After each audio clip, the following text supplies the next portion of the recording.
দাবি আদায় করা হয়। আমরা যেই দাবিগুলো আমরা চেয়েছি, এখন আমাদের তিন দফা দাবি ছিল, কিন্তু এখন আমাদের 3 দফা দাবির সাথে আমরা বিচার চাই।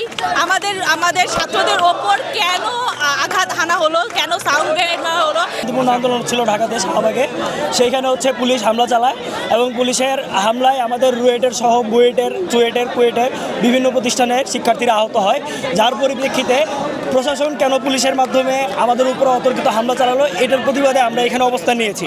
এবং যতক্ষণ পর্যন্ত আমাদের শাহবাগ থেকে কোনো ধরনের সুনির্দিষ্ট ঘোষণা না আসবে, যতক্ষণ পর্যন্ত তারা না বলবে যে তারা কি সিদ্ধান্ত নিচ্ছে, কি বলতেছে, একদম সঠিকভাবে পরিপূর্ণ তথ্য না দিবে, ততক্ষণ পর্যন্ত আমরা এই ব্লকেট কর্মসূচি ছাড়বো না। আমরা রুয়েটের আমাদের অলরেডি আমরা খবর পেয়েছি 2 জন শিক্ষার্থী সিএসসি 22 আমাদের এক ছোট ভাই এবং মেকানিক্যাল 22 আমাদের এক ছোট ভাই, তারা আহত হয়েছে।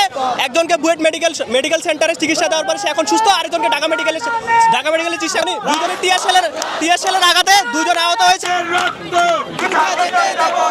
আমার